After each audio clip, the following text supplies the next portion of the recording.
we talk to Chris a lot in between rounds and stuff like that when we take a break off air, and he'll come up to us and talk about again, not so much that yes I won another match. It's more about I made a mistake here doing this, I made a mistake doing that.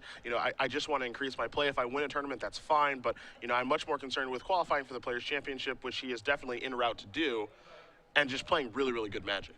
Yeah, and we kind of talked about this yesterday about his kind of process during this entire run that he's been on.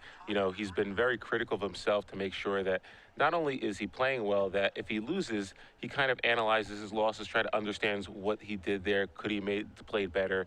It's not so much that, oh, I lost because I got unlucky. He actually just thinks about what decisions did I make that led me to lose. And I think that's the biggest part about getting better, is that you have to kind of accept the fact that, sometimes you'll get unlucky, but more often than not, it's the decisions that you make that end up causing you to lose the game. And I think once you can accept that as a player, it's the first step to getting much better. Both players mulliganing the 6 here. The key in this matchup, definitely about man acceleration, as we've seen in green mirrors over the history of Magic. Yeah, and man acceleration and Stormbreath Dragon, obviously, probably the biggest card in this matchup. There's not that many answers to it. Obviously, each player has 1 copy of Mizzium Mortars and 2 copies of Dreadboard, but beyond that, not that many answers to a Stormbreath Dragon. So the first player usually who can get a hit with it is usually pretty far ahead. Habel does have a Sylvan Caryatid for turn number 2. Does have to go to 18 to cast it. Chris is going to go to 18 as well. This leads me to believe that he also has the mana accelerant, and he does. So a little bit of parity here. Both players with good mana as well. Habel draws another copy of Sylvan Caryatid. He's going to play Overgrown Tomb untapped. Down to 16 he goes. The follow-up is going to be a Xenagos, the Reveler, which is a good card in this matchup. It kind of varies from how good it is, because now he gets to make a 2/2 Satyr. Doesn't get to attack, but he can generate a lot of mana next turn. Yeah, the best thing about it is kind of the ramp that it provides you next turn, because you can actually cast Stormbreath Dragon. You can Monstrous it even faster. Same thing with Polychronos. So I think Xenagos, obviously not that great, just because the Satyrs aren't that effective in this matchup, but really the plus ability can be definitely very relevant. Satyr token will be coming for Habel in just a moment here, and there it is on our screen. Of course, not able to attack into that Sylvan Caryatid. VanMeter has drawn his card for the turn. It was another copy of Courser of Crufix. You can see a Mizzium Mortars in his hand. You're going to see him slow down just a little bit to try to figure out exactly what he wants to do. It can be scary when there's another Xenagos on the side of the table. Exactly what can Habel pump out the next turn? Yeah, good news for Chris. He does have that copy of Mizzium Mortars in his hand, so if Jonathon does have a Stormbreath Dragon, he will be able to answer it. Polychronos, obviously, 1 card that he doesn't have an answer for, but he has 1 of his own, which we're about to see right here. 5/5 into play before VanMeter does pass the turn back. Now you got to kind of cross your fingers and hope nothing too bad happens on Habel's side. You can see Habel's hand. He does have a Scavenging Ooze. There's a Forest as well that he does put into play. Yeah, so his hand's pretty weak right now. He has an Abrupt Decay, which isn't very good in this matchup, along with a Scavenging Ooze. Scavenging Ooze, there's no creatures currently in the graveyard, so not very effective right now. Going to play a Sylvan Caryatid will Habel. As you did mention, does have access to the Abrupt Decay in his hand, but it's not going to do very much at this moment. Habel looks like he may want to activate Xenagos to just make another Satyr token, and that's what he's going to do. See if he wants to attack or not, because he had the ability to bluff a Gorkland Rampager at that point, but he chose just to hang back on defense, as VanMeter will take a draw. He picks up a copy of Scavenging Ooze of his own. Now, of course, these players both have access to each other's deck list, and really, they have access to Chris's deck list, because this is basically the deck that he's been working on for some time. Again, you did mention the only change here is that Habel has an additional Forest and 1 less Mutavault. That's it. So 2 copies of Abrupt Decay on each side, 3 copies of Xenagos, 4 Domries, 2 Dreadbores, 1 Mizzium Mortars. Each player knows the spells that are available to the other player. Yeah, Chris has to be feeling pretty happy right here, just because he's a turn away from being able to overload Mizzium Mortars. He has 1 land in his hand plus Tubble Courser, so there's a good chance he can get there next turn possibly, and that would just basically blow out Jonathon. It'll clear off all his blockers, and he'll probably be able to kill Xenagos, leaving Jonathon with nothing left in play other than lands. Courser's going to come down. Xenagos is the top card here for VanMeter. He does have a Temple of Abandon in his hand, so he can gain a life and go up to 17. Chances are he may want to scry that Xenagos down to the bottom, too. Not the best card in this matchup. As you can see on the other side for Habel, it's not really doing all that much.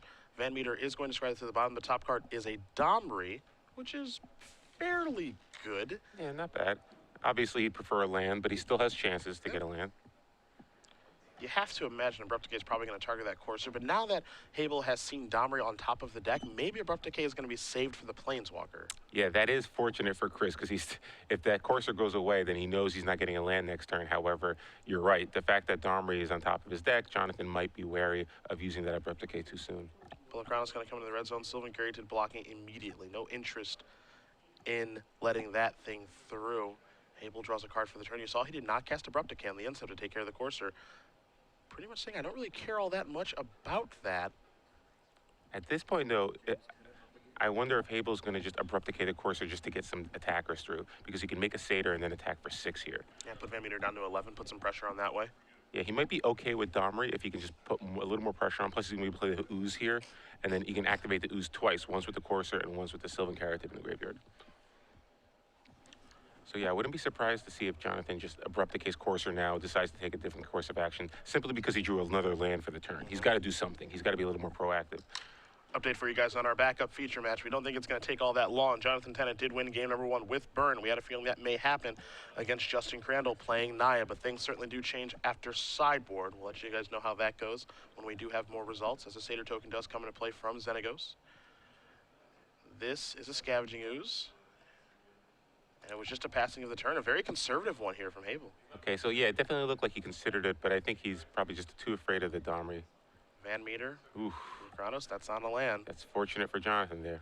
And it's interesting, too, because Jonathon, I don't think, realistically, he can't play around Mizzium Mortars. It's just a one-of. Yeah, and he knows the list. I mean, they both know what's in each other's deck, so he knows there's only a one of Mizzium Mortars. But, yeah, I think Jonathon's got to start getting a little bit more aggressive here. If especially if Pellecranos attacks and Chris just plays Domri, you got to do something here. You can't just sit back on your laurels, especially because there's a good chance that Pellecranos might just fight Scavenging Ooze here, and then you're really left with nothing. VanMeter looking at a Ooze of his own, another Courser, that Domri, and the Mortars that he's working towards. Pellecranos on top of his deck doesn't really matter all that much, as he does scratch that beard, trying to figure out exactly what he wants to do on this turn. Gonna start by tapping some mana, gonna go with the Planeswalker. How he wants to use it is anybody's guess. He can just draw himself a card right now, it's a guarantee, or he may want to fight. It looks like he's gonna go up. Pellecrano's going to go to the grip. He really wants that land. He did not find it again. Dreadbore is the top card. Not bad hit, though. It's still another piece of removal. So Jonathon, the number of Jonathon's outs that he could draw here are getting slimmer and slimmer just because Chris is maybe able to draw 2 of the removal spells in his deck. And again, this deck doesn't play many removal spells. It plays basically 5 copies of removal spells. 2 of them are Abrupt Decay, which Jonathon has 1 of in his hand, which isn't very good in this particular matchup. Yep.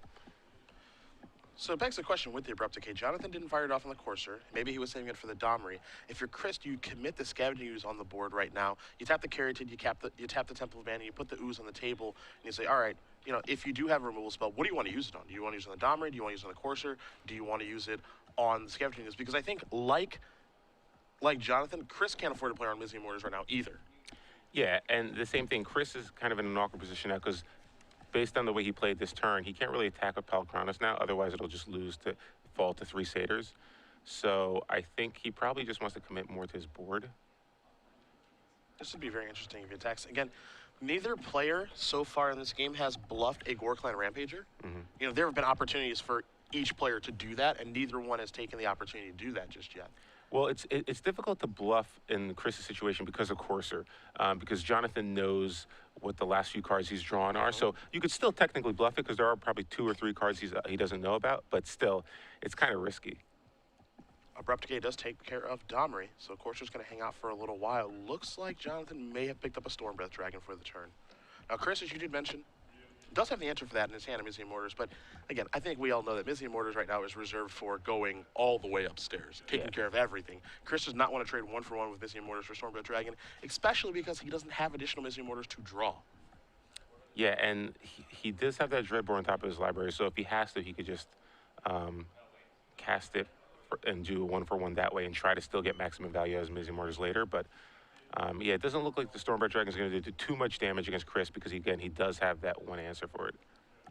Dreadbore will be the draw here.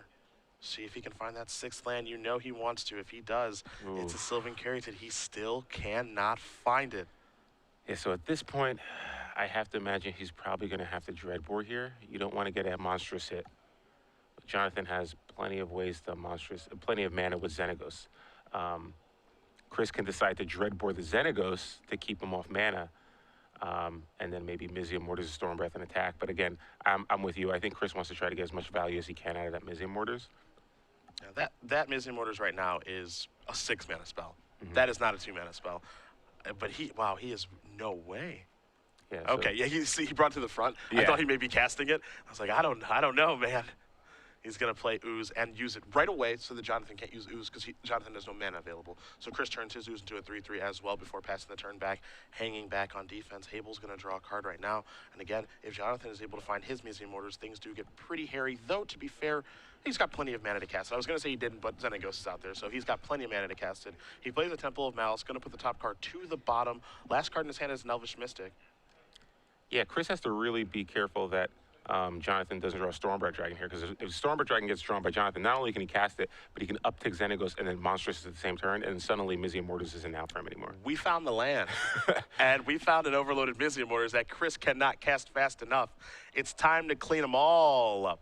And you see Jonathon's going to scoop up all those Satyr tokens and that Scavenging Ooze. That Xenagos is probably going to go to the graveyard in a minute as well. Chris's top card is a Temple of Abandon. You see Ooze is going to come across one way. Bullet Chronos and, of course, are going to come across the other. And Chris VanMeter, finally finding that 6th mana, is going to win game number 1 here in these semifinals of our Standard Open here in Indianapolis. As we're going to bring it back to the booth. Now, I bet, do you have a trivia question ready? I hope you do. Do I have a trivia question? Yeah. Of course. Wow, I knew it. Yeah, why not? It's not even close to true. He's going to get one ready, though. Quick rules here for you guys.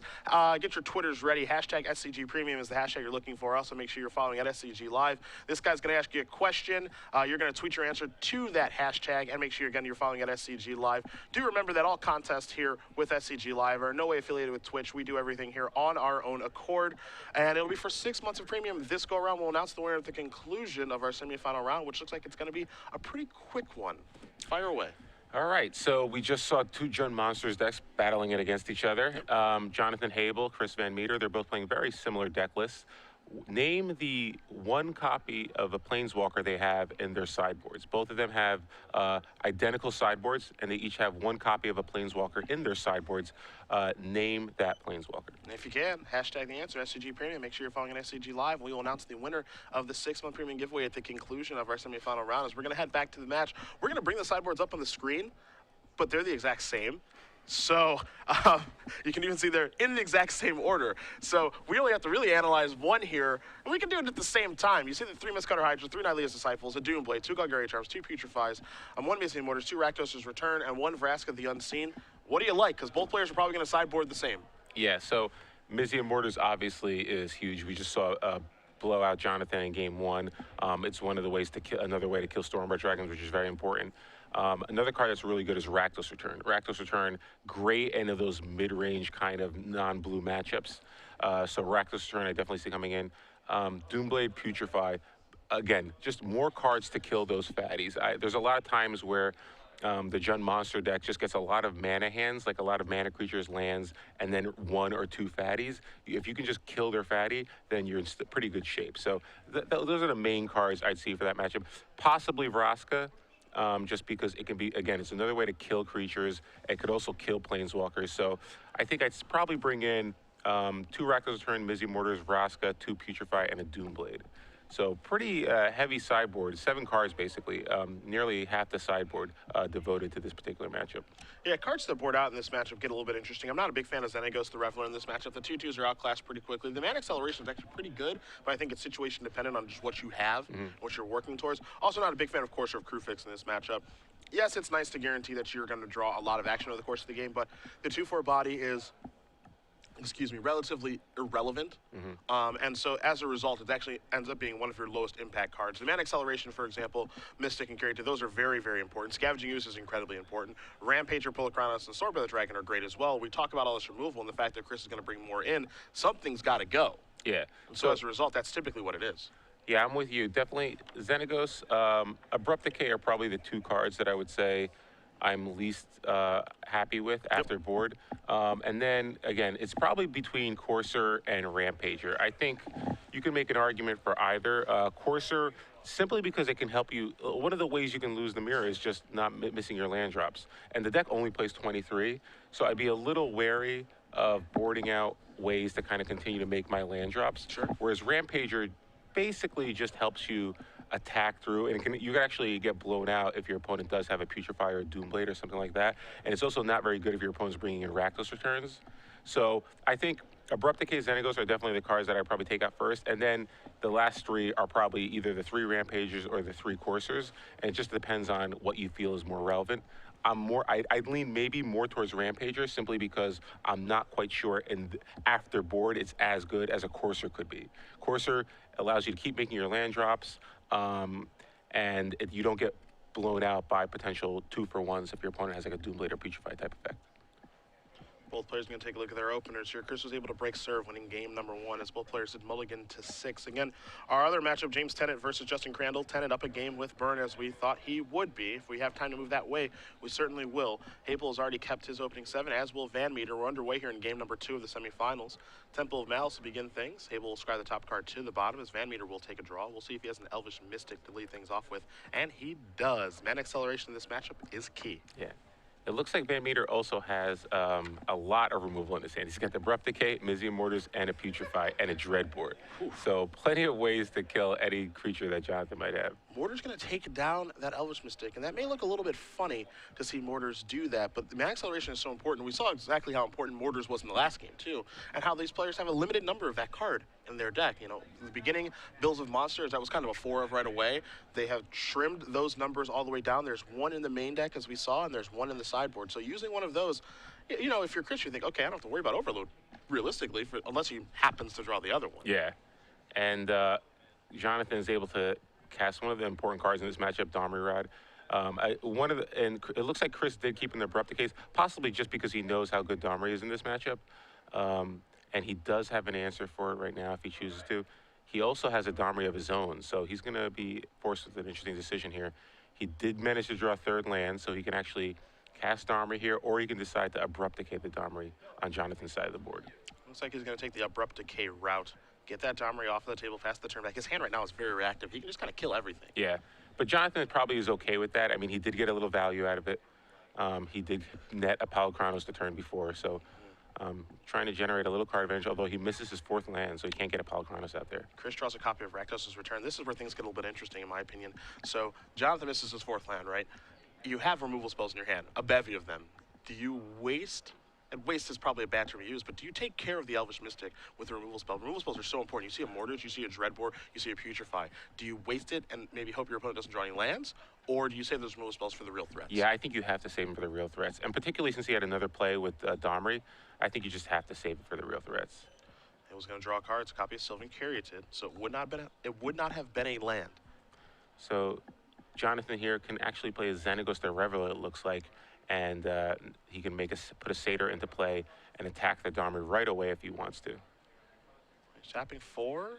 He's going to go with the World Eater instead before passing the turn back over to VanMeter. VanMeter gets to use that Domri yet again this turn. He does draw a card. It's a Temple of Abandon. We know Chris has a rule spell for the Pal-Chronos. He's going to start by playing Temple of Abandon, take a look at the top, see if he can set things up appropriately for his Domri. That top card's going to go to the bottom, however. So the top card for Chris will be a mystery. He's going to take a look as he takes Domri up to 5. That is not a creature.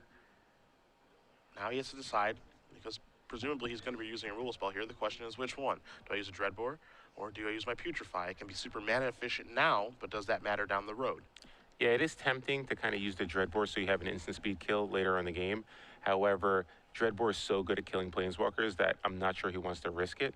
But it looks like he might value that instant speed removal a little bit more, so yeah, but he's going to use the Dreadboard. Yeah, things get a little interesting now because he could say the Dreadboard and use the Putrefy, and then, you know, a couple turns down the road, he could play a 4-mana spell and Dreadboard something and play 2 spells in the same turn. Yeah. Obviously, much more difficult to do when your card is Putrefy, because that costs 3 mana.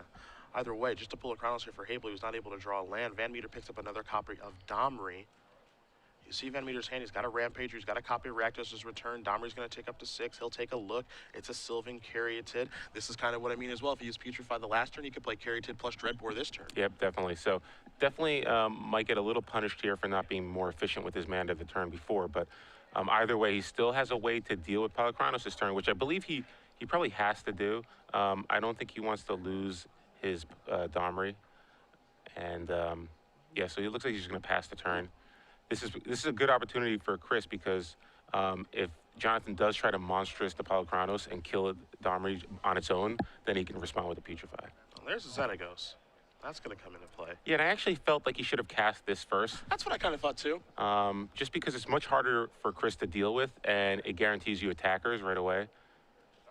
Putrefy going to take down the Polychronos. Satyr Token's going to put Domri down to 4. I don't think it's realistic to ultimate Domri in this matchup, but just the threat of it forces Jonathon to play the game a little bit differently. Plus the ability to fight with creatures, being able to kill that Elvish Mystic in play, definitely very relevant.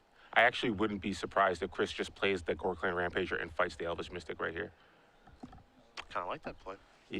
Especially because he missed so much mana. Yeah. And then Rampager has Trample, so not only can you protect your Domri, but you could actually kill the Xenagos on Jonathon's side of the board. We could see this turn just be a blood card tap, play your Rampager, fight your Elvish Mystic. If you don't draw a land, you're certainly in some trouble. Yeah, Jonathon can make another Satyr with the Xenagos and attack into the Rampager, finally killing the Domri because he down-tick it. But still, you have another Domri in your hand, so I think you're okay with that. Going to take a look at the top card instead, so no fighting will take place this turn as Domri does take up to 5. The question is, what does VanMeter want to do with his mana? He's basically out of removal spells, even though he does have Mizium Mortars yet again. He is going to play a Blood Crypt untapped. And the follow-up is going to be a Rakdos return for 3, taking down Xenagos and making Habel discard 3 cards. Not a bad turn. No, definitely not a bad turn. He deals with the Planeswalker. However, I think Jonathan's not going to get totally blown out by this Rakdos turn. He still has cards left in his hand. He will be able to drop the Domri down to 2 counters. So still in reasonable shape. Oh, looks like he has a Vraska as well in his hand. See, it's not a bad turn, but the question is it the best turn that Chris can have? I don't know. I think he's kind of limited by his options simply because Chris's hand is kind of reactive, and those Rampagers. You see, that's kind of the reason I didn't like Rampager after board, is that if that card was a Courser, it could be a lot better for Chris right here. He just wants to make his mana drops in this game. Vraska's going to come down as Habel did top deck a copy of Overgrown Tomb. He went down to 14 to take care of the Planeswalker, but it looks like it may be worth it as now the Satyr token comes across. However, Habel is working with some limited resources now due to that Rakdos' return. So VanMeter is going to draw his card. We know he has a backup copy of Domri. He's also got a Mizium Mortars that he can work towards, and that's the 6th land to be able to cast it. Temple of Vanning going to come in. He's going to take a look at a Blood Crypt here for a moment. That's going to go to the bottom of his deck. His hand's not great. You see the Rampager, he's still got that Caryatid, the Domri, and then the Mortars that he's working towards, but he's certainly got things to do. Yeah, he could make 2 plays this turn in Caryatid to develop his mana even more and then play a Domri. Let's see if he decides to do that. Yeah, it looks like we're going to see Domri here. So, taking up to 4, will the Planeswalker take a look? It's a Sylvan Caryatid. He can put that one directly into play before passing the turn back over to Habel. The interesting thing here is that even though he's got that Mizium Mortars for a while, and we saw how good the first one was in the first game, in this game, it's not all that great. Like, it's fine, but, the reason it was so good in the first one is they both had boards. Chris cleared his and started attacking to close the game out. Right now, it would be a kind of symmetrical wrath, and truthfully, because there are 2 Planeswalkers out there, it's not that great right now. Yeah, it's not going to be amazing right now, but it's still going to give Chris that kind of security blanket where eventually, if you try to do anything, I might be able to blow you out. And plus, he has that Rampager. So if he can get Rampager into play, then Overload, he's in pretty good shape. Yeah, that's a much better line. As in we go with 2 Satyr tokens, Elvish Mystic. Habel kind of waves his hand and says, I've got no more cards in my hand. Thanks to that Rakdos return to me, just playing off the top of my deck. VanMeter's going to play a Temple of Bandon to start this turn, try to set up his Domri appropriately. Takes a look at the top card. Stormbreath Dragon would be huge. Look. It doesn't look like it's there. That one's going to go straight to the bottom. Don't forget, Vraska did tick up last turn, so no attacking that, but Chris has to be wary that there is a Vindicate coming. He takes a look at the top card. That's not going to help either, not a creature. And the follow-up is another copy of Sylvan Caryatid. This is a Gore-Clan Rampager. We know the last card is a Mortars, passing the turn back. And even though Chris is in pretty good shape, I don't think he's in great shape. I actually feel like he's I think we're kind of on parity, but Habel has some big draws available. It really, yeah. I mean, if Jonathan can get this Domri off the board, which I mean, he can just swap it with the Vraska if he wants to, but it really depends if he can get that Domri off the board this turn. He can make a Satyr, but I don't think he can attack with Mutavault, but he's going to end up losing something to Gorkline Rampager. So he might have to actually lose his Vraska to deal with the Gorkline Rampager, and then just attack Domri that way. If you're in that position, then Chris basically just has a Mortars left in his hand and 2 Carotids and an unknown card and a spell on top of his deck. We're going to fire down that Rampager. Satyr tokens incoming. He can't finish off the Domri. Yeah, he can attack Domri. He could even activate Mutavault and send Mystic and Mutavault towards VanMeter and then everything else towards the Domri. Well, this is a spell. Oh, I guess not. It's just a force. I thought that was going to be a creature for sure. With the fact they didn't activate Mutavault, Yeah. I thought that almost certainly that would be a creature to play. However, it is not, as VanMeter just draws a force for the turn. Wow, so VanMeter not really drawing anything. He does have the Mizzy Mortars, but like you said, Jonathan still will have a Planeswalker in play along with the Mutavault, so it's not going to be nearly as devastating as it was in the prior game. Chris is definitely under the gun at this point, too. Both players essentially playing off the top of their deck. VanMeter with that Mortars that he may have to use just to buy himself in time. The question is it now or do we wait a turn? If we don't use it this turn, if you're Chris, you have to know that, all right, a Satyr token's coming from, Mutavault's coming from me in the red zone as well. Sure, I can block 4 power of creatures. 2 Satyr tokens, for example. So I'm going to take 2, plus another Satyr token is 4, plus Mutavault is 6, plus Mystic is 7. It's basically a 2-turn clock. Yeah, you're effectively on a 2-turn clock. I think he could probably wait to Mortars 1 turn, because if he Mortars the following turn, then he's just getting attacked for 4, and you can block the Mutavault and the Carotid. Looks like he's going to cash it in right now. Going to clean everything up. And part of what I like about this is now, he's got a blocker for the Satyr token and the Mutavault. What he doesn't have a blocker for is that. Terrible play. In for 4 we come. A Stormbreath Dragon off the top for Jonathon Wow. Habel. Going to put VanMeter down to 10. He's under the gun right away because Monstrosity is available the very next turn for Jonathon Habel. A huge draw as VanMeter is going to tap some mana. This is a pull of Chronos. However, don't know how helpful that's going to be. I think it's still, I don't think he's dead next turn because Chris doesn't have any cards in his hand. Yep. So the Monstrous will just be a +3/+3. So he'll fall to 3. Let's see if Jonathan draws anything that can help him close out the game right now. Obviously, 7/7 flyer. I think Chris already used one of his Dreadbores. So he might have, and a copy of Putrefy as well. So. And he's used the Mortars. And a Mort as Yeah. well. So if he monsters his Stormbreath Dragon here, he basically only has a Doomblade and 1 copy of Putrefy and 1 copy of Dreadbore left. So 3 spells. Yeah, the only way that Habel can Monstrosity here is he has to take up Xenagos to do so. That's a bit of a relief if you're Chris, because another Satyr token's not going to be out on the battlefield. Satyr tokens aren't the most relevant right now, but it's better that it's not there than it is there. So Monstrosity, VanMeter goes down to 3. Top of deck. What does he find? He has 3 outs. Is this one of them? I guess Domri technically could be an out as well. If he monstresses, kills the Satyr token, and then fights Polychronos with the dragon. Does he have? I think he has enough mana for that. Yeah, I think he just needs to monstress it for 2. Yeah. So let's see here, Chris. It's a good sweat. I don't think he's hiding it pretty good. Yeah, if it was Domri or a removal spell, I think he probably would be playing it. Yeah, he's hiding it pretty good. Well, this is definitely something. Well, if it's Stormbreath Dragon, could it be enough? So Stormbreath Dragon, you cast it, and then you monstrous Polychronos for 2 to kill the Satyr, and then you attack him for 11. Well, you can't. If it's if it's card of Stormbreath Dragon, you can't attack, right? Because he has to block the other Stormbreath Yeah, Dragon. I was trying to see if he had enough to actually kill Jonathan straight up, but no, it doesn't look like he Okay, can. so his draw's Mortars. Oh, so now he's trying to do the math and Mortars plus Polychronos activation. Yeah. And so what he wants to do here. Yeah, I think he has enough. He can monstrous Polychronos for 3, and then cast Mortars. All right. He will end up losing his Polychronos, but he's not dead. That keeps him alive. Yeah. That's a step in the right direction. So he could actually kill Xenagos, kill the Satyr token, and kill Stormbreath Dragon all in 1 turn. He's going to Mortars there. And now he's going to fight here. And he just passes the turn back. Oh, well, how about All right. that? Well, that makes things easy.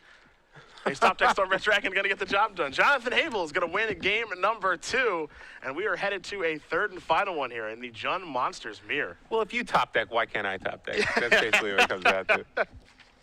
Again, I wouldn't. I'm looking in the corner of the screen there, and we brought the sideboards up. But looking at the corner of the screen, I don't think either player's going to go back to the drawing board. You know, I can't imagine anything really changes for these players. You see the similar sideboards on the screen, exact same change, or exact same 15. And yeah, neither player even going back to the drawing board. They're just table shuffling and, all right, let's do it again. Let's slug it out one more time. Yeah, it seemed like Chris was happy. Although I still wonder if Rampager is better than Corsair here. But yeah, it looks like both players are happy with their 60 cards now. And it kind of just goes to show you, Chris did have a very, very removal heavy hand, and he even resolved a Rakdos return in this matchup. But there's just so many powerful cards you can top deck in this matchup that just doesn't matter sometimes. Stormbreath Dragon probably being the most important. So BBD in the background cheering on his teammate. As always, as always. I think he just wants to see that beard gone. I think mostly because he wants to be the one that clips it. I think that's what this is. There's a vested interest here. Chris VanMeter, can he win one more time with Jun Monsters to try to get into that finals? In our backup match, we're not going to have time to go to it because Justin Crandall does win. You had a feeling after sideboard things would get much better. Game 1 was a very quick one. Yeah, it kind of played out like we thought. James had the advantage game 1. The red-white burn deck could beat the Naya deck. But after board, the Naya deck just had too many good sideboard cards. Fiendslayer Paladin, Unflinching Courage, and Magma Spray. Probably all played a role in that. And I just, you know, Fiendslayer Paladin in particular. I mean, if that card goes unchecked, it's hard for the red-white burn deck to beat it sometimes. So on one side, we will have a larger Naya deck. On the other, well, we're going to have Jun Monsters. The question is who's going to be playing it. Yeah, and the really interesting thing about this top 4 is no copies of Thoughtseize, no copies of Thassa, no copies of Sphinx's Revelation, 12 copies of Stormbreath Dragon, and we're going to have 8 in the finals. So I think we kind of talked about this in the beginning of the tournament. It's like, well, you're either going to play Thoughtseize or you're going to play a deck that has a reason not to play Thoughtseize. And the deck that has the best reason to not play Thoughtseize is probably a Stormbreath Dragon deck, because that's probably top 5 card in the format, very difficult for some decks to beat, and allows you to close out games very quickly. People are wondering if we'll be live streaming the beard shaving. Well, I'll answer that by saying this: we got to get there first. Yeah, we got to get there. Let's not get ahead of ourselves. Can't get because we thought it was going to happen last weekend, and we weren't quite there. Especially when Chris was up a game in the finals, so he's got to win the tournament first, and he knows that before it's time to celebrate. VanMeter taking a look at his opening 7. There's a Sylvan Caryatid over there. There's a couple of lands. There's also a Domri. It looks like a pretty good hand. He's going to keep it, as will Habel. A Temple of Malice to begin. Yeah, Mana Ramp and a Domri and a Stormbreath Dragon too. So pretty good. He has one of those hands that Jonathon had in the second game where he has a lot of good threats but no removal. And that might be the kind of hand you want in this matchup. Make them have removal. Yeah. There's a Sylvan Caryatid on turn 2. We're going to see if Habel has a Mana Accelerant. He just picked one up. It was timely. Sylvan Caryatid, he's going to take 2 to cast it, and that's well worth it, as VanMeter's going to take a draw here. It's a copy of Rakdos' Return that he can work towards. So pretty good draw here for Chris. It looks like he can either play Scavenging Ooze here or Domri. Probably going for the Domri here. It's time to work with the Planeswalker. Elevator is going up. See if he can find a creature. He does not. He's going to put a Stomp Ground into play, tapped, and passed. Now, of course, you'd like to draw a card with Domri, but, you know, if that's a land, you're probably pretty happy. Yeah. Truth be told, because right now he just wants mana. And you got Stormbreath in your hand. If you can just get Stormbreath, you have Domri in play already, plus Rakdos Return. I mean, just get that land in play. 4 mana. Xenagos, the Reveler, shows up to the party. Gonna make a Satyr. Domri gonna go down to 2, pass the turn back over to VanMeter, who's gonna untap. He's gonna take a draw. Let's see what that top card is. I wanna know if that's a land or not. It's another copy of Domri. That's not the best. That's unfortunate. This would have been a great turn if that was a land there. Take a look. He killed Xenagos. There's a Sylvan Caryatid. That's not so bad. One thing that's tough here for Chris is I believe there's a Mortars over there in Habel's hand. He can work his way there with the Xenagos mana. Chris may have to give some serious consideration to just casting a Rakdos' Return maybe this turn. Who knows? He's going to play a Sylvan Caryatid. This might be an overloaded oh boy. This might be an overloaded Mortars. Yeah, so does he have, he has 4 mana in play and uptick gets you 2 more. So yeah, he could overload it right now if he wants to. And then make another Satyr. Oh wait, no, just use the Satyr to attack Domri down to 1. Yep. So This is a blood grip that comes into play on tap for Jonathon. Wow, so this could be a blowout Yeah, right here. that elevator's going up. If that's going up, you can't be too thrilled. And that is a Mizium Mortars with overload. There goes the Man Acceleration and the Scavenging Ooze. In comes the Satyr token. And that's really huge because Chris didn't have a fourth land. Yep. And we don't know what the top card is. It is a land. He hit a Sylvan character the turn before, so it was a mystery card. But now he was trying to get the 5th mana before, and now he's still trying to get the 5 mana. Take a look at the top card. Sylvan Crate is going to show up to the party here for Chris. Can he work his way back into this? We have seen him win some pretty insane games and lose some insane ones on camera. But right now, he is certainly behind. He's got some real catching up to do. That Blood Grip's going to come into play tapped. He has a Caryatid to play that can do a little bit of blocking. He's going to cast that, work towards his mana yet again, passing the turn back over to Jonathon, who will untap. He will take a draw. You see the multiple copies of Goreclan Rampager. Also has a Stormbreath Dragon. Going to make a Satyr token, and he's going to put this dragon into play. Wow, so that's huge. I was going to say Chris has a chance just because he has multiple Stormbreath Dragons, but now Stormbreath Dragon attacking him for 4 and then a Satyr taking out the Domri. This is going to be really tough for Chris to come back from. VanMeter going to untap. Just because he doesn't have any removal. He's going to take a draw. That Rakdos Return is pretty much off right now, too. He picked up a land in the form of Overgrown Tomb. Yeah, so he's not going to be able to kill the Stormbreath. Stormbreath could potentially go monstrous on his turn. He can't really afford to just play a land and Rakdos Return for 4 here to kill the Xenagos because he's going to be taking 8. And then if Jonathon even top decks a land, he could still monstrous the dragon anyway. So I mean, the thing is that he might be forced into that situation, which is, all right, play my Overgrown Tomb, Rakdos Return your Xenagos for 4, make cold your hand, and hope you don't draw anything, and then maybe I peel a Mortars and clear your board. Yeah, I mean, that's basically what he's thinking. Yeah. If Jonathon top decks a land, okay, fine, I lose. But I guess he doesn't really have a better line here, and he would have died to the Rampagers anyway. So, yeah. Smart play there from Chris. Let's see if he can dodge a land 1 turn. Jonathon Habel's going to draw a card. Into the red zone All we right, go. So Chris, step 1 of Chris's plan worked out. Habel just, I mean, likely drew a removal spell. VanMeter needs some Mizium Mortars right now. Let's see what he draws. It's a copy of Sylvan Caryatid. So Caryatid, he has Stormbreath Dragon. Stormbreath Dragon can come down to block. He'll have a Sylvan Caryatid to block one of the Satyrs, and a Stormbreath Dragon can bounce off each other. Again, this all is predicated on Habel not having a removal spell or top decking a land. I mean, you have to imagine, like, if Jonathon didn't play a land last turn, he didn't cast a creature, what could possibly be in his hand? Yeah, if there's no land, if it's not a land and it's not a creature, then it's likely a removal spell. The best case scenario for Chris is that it's somehow an Abrupt Decay. Like, yeah, that's the one card it has to be, right? Because, there's really any other creature probably comes into play. Yeah. Unless he's playing around Mizium Mortars, thinking that's Chris's only shot. Like, maybe it could be a Caryatid, maybe. Sure, you know? sure. But even then, I still probably play it so I can monstrous my dragon the next turn. The chances of this not being a removal spell in his hand are so low that it almost has to be, the only way for Chris to win is it has to be Abrupt Decay right now. I think that's what Chris is thinking, because Chris's really only option is to just jam a Stormbreath Dragon out there and hope for the best. He can play Stormbreath and he can't even play the Caryatid either. No. He can just play Stormbreath Dragon on defense and just hope that this gets the job done. Looks like he may cast a Domri. It's a little bit surprising to me. Maybe he's trying to dig for ooze here. He's going to play Caryatid and just pass the turn back. Okay, the thought process here is I hope you don't draw a land again, I guess. Yeah, he can block both Satyrs, and then he just drops to 2. Go down to 2. Oh, how about a dragon? How about a shrug of the shoulders and a dragon? Chris will show his 2 dragons, and he's going to concede the game. Jonathon Habel has defeated Chris VanMeter in the semifinals of another Standard Open here. Another great run for VanMeter, but Jonathon Habel, the Star City Games St. Louis Standard Open champion, is looking to get another crown. Wins this match 2-1. Jun Monsters moving on to play against Big Naya in the finals.